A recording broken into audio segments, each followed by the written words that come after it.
In this day and age, content creation is available to anyone with a computer, a console, a phone, and an internet connection. And if you love streaming so much that you want to stream yourself playing a game in which you stream yourself playing a game, then Streamer Life Simulator 2 is the perfect game for you. I'm Liam, and welcome to another episode of the Indie Game Review, a series in which I buy the latest indie games on Steam, play them for a couple of hours, and then give my impressions and opinions on them and whether I think you will enjoy them. As always, if you enjoy this video, please do not forget to like and subscribe to be notified for the next episode of the Indie Game Review. And make sure to comment any indie game you want me to review below. There are multiple released every day, so it would literally be impossible for me to play them all. In today's episode, the game we're going to be reviewing, as I said earlier, is Streamer Life Simulator 2. Streamer Life Simulator 2 is the long-awaited sequel to Streamer Life Simulator, created by the deliciously named development team Cheesecake Dev, the development team behind games such as Internet Cafe Simulator, Dating Simulator, and by far the most random of the lot,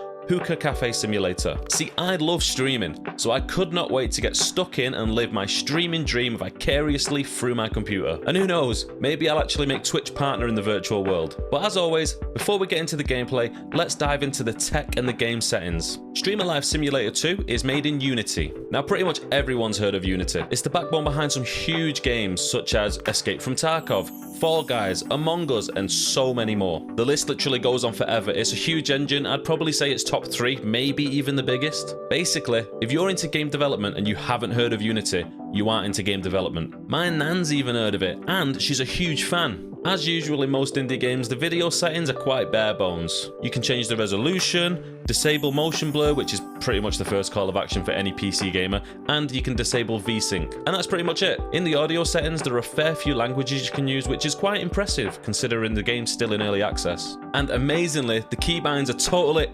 Wait. What? Streamer Life Simulator 2 doesn't have remappable keybinds? Nah, I am fuming. Remappable keybinds is literally the minimum you can ask for a developer in 2025, so I'm definitely docking the game at least 1 point for that, regardless of how well it plays. I know it's in early access, but remappable keybinds should be a top priority in game development. So to not include them is just lazy, honestly. Not happy, Cheesecake devs, and I love cheesecake.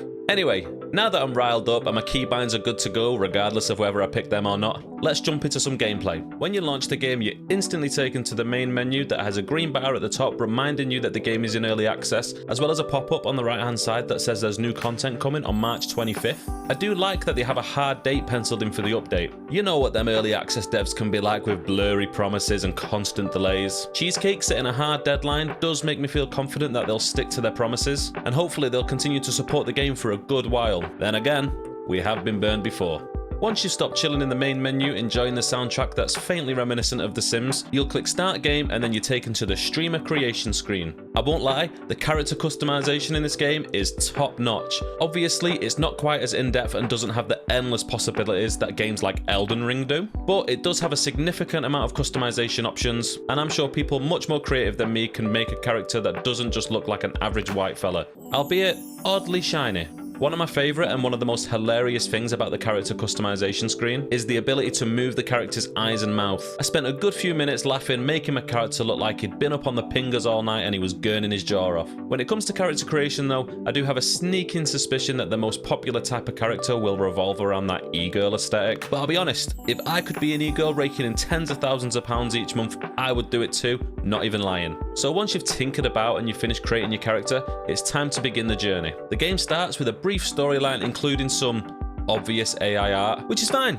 It just isn't for me. The obviously AI storyline lets you know that you are a barista and you hate your job. But one day during work, you step outside and you see a newspaper with alien language on it that says, "Become a streamer, it's easy money."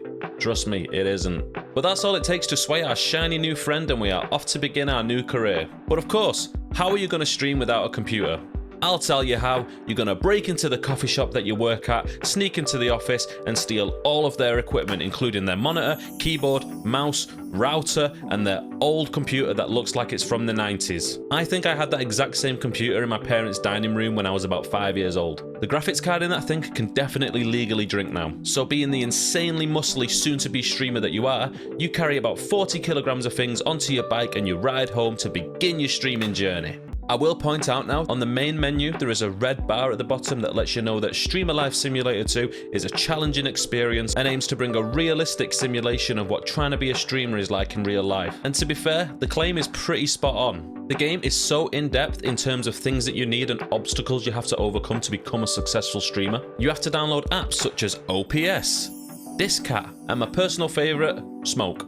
Obviously, I'm a gamer, so I want to be a gaming streamer. And if you want to be a gaming streamer, you have to download games. When you go on Smoke, you can download some of the most popular games out there, such as Camper Strike 2 and GTU 6. And obviously, it's an in-depth game, so your shitty computer from the office is not going to be able to run these games. And if your computer's not good enough to run the games, you have to upgrade the hardware, which I found really cool as a hardware and tech buff. I think it's actually a really smart idea because it brings a fun element to learning how computers actually work. The game doesn't go into that much depth, of course, but I think it's really cool that the game does teach you what the components are and where they go, and can give PC gamers a little bit of insight into how their computers work. As in-depth as the game is, it does give you a little bit of help getting started with a tutorial from your friend named Felix on Discat, which I think is quite realistic as well. A lot of the things I know about streaming I've learned from other creators, so kind of reliving that experience in the game was fun and did take me back. Obviously, a shitty computer is enough to get you streaming, but to maximize that experience you're going to want a microphone and a camera, which you can purchase. You can upgrade all of your components to be better within your computer and within your accessories to maximize your streaming experience. I think it's a really cool feature, honestly, and it just gives so much playability to the game. I've only spent a couple of hours on it, but I imagine you could spend over 100 upgrading everything and having a proper kitted out streaming setup. But to upgrade components, obviously you need money. There's no free rides in this game, so you can earn money through the most obvious way that a streamer does, through subs and donations.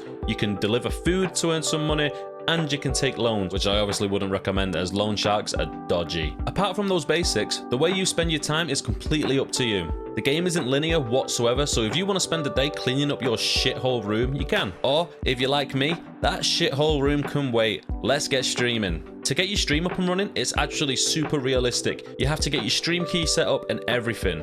The game actually really impressed me with how in-depth it is. I'm no simulation connoisseur, so I don't know if this level of depth is normal for these kind of games, but whether it is or it isn't, I'm impressed. The game isn't flawless though. During any kind of bike riding gameplay or when I had to steal my PC from the coffee shop, I had some serious lag spikes. And these weren't the kind of, your PC can't really handle this game lag spike. They were the kind of, this game isn't very well optimized lag spike. It runs like pants. Look at this pop-in, man.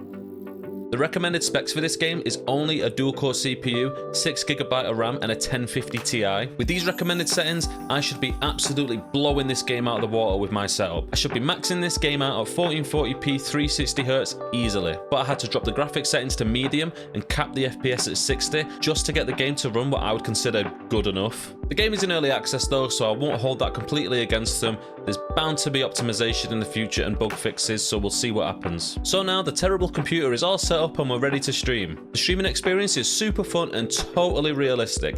I too had 30 viewers on my first stream, even though it was 360p and 15 FPS. I definitely wasn't streaming to nobody, making awkward small talk while playing Rocket League terribly. The in-game streaming experience is actually really cool though. You'll have people popping in chat saying whether they like your stream or not. People will play sounds just like on a real stream. You can even look at the bottom of the window and see your dropped frames just like in real life. That's a cool addition that the game really didn't need, but it just adds that little bit extra realism. When you're streaming, there are deck style power-ups that aren't necessarily guaranteed to pay off. For example, one of them will let you scream randomly during the stream and it will have, let's say, a 55% chance of paying off. So some viewers will like it and some won't, which is like real life, I guess. I've had people come in my stream who love hearing me waffle on about Manchester United, and I've got some people who hate it. You can't please everyone, and that's a really cool bit of realism in the game. You have a mobile phone on the game, and on your mobile phone you can post on Fakeagram to get your social media followers up. You can even catch pets on your phone using some Pokemon style system. You can then use the pets on stream to gain more viewers. And how cool is that? It's so realistic you can even exploit your pets for views just like real life. I didn't get this far obviously, but after research it seems that you can upgrade your shithole box room to a house bigger than Tony Stark's on the cliff, and you can upgrade that BMX to a fully fledged sports car. Quick side note, just want to say that I love that they have Brian's Nissan Skyline from Too Fast Too Furious cutting it about on the streets. I loved that film as a kid. It reminds me of watching it with my brothers. It took me back to the past. Honestly, loved it. Another thing I didn't experience but was mentioned on the Steam page is that you can actually get banned from the in-game streaming service. So I'm interested to see how that could happen. In real life, if you're a big enough streamer, it's almost impossible to get banned on Twitch, no matter what kind of camera angles you use. So it'll be cool to see what you could possibly do to get yourself banned in the game. Now, honestly, there is so much content in this game and it's so in-depth that this review could be 3 to 4 hours long. But as I like to keep them nice and compact, I'll move on here. So, overall thoughts. In the couple of hours that I played this game, if I'm ignoring the slight performance issues, the obvious AI art, and the non-remappable keybinds, the game is obviously hours and hours of fun at a really good price. The game is £8.50 on Steam,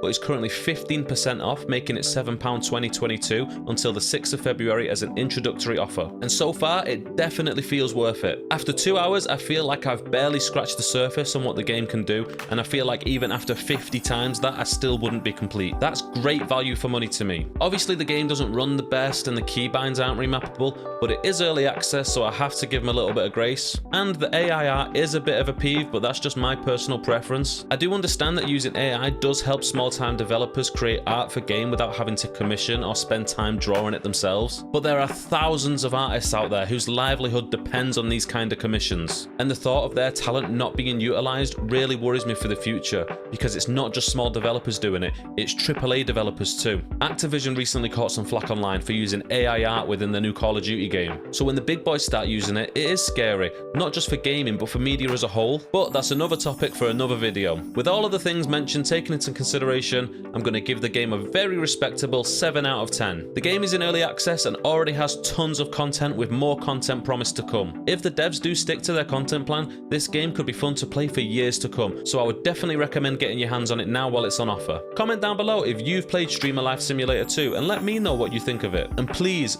don't forget to like and subscribe for the next episode of the Indie Game Review.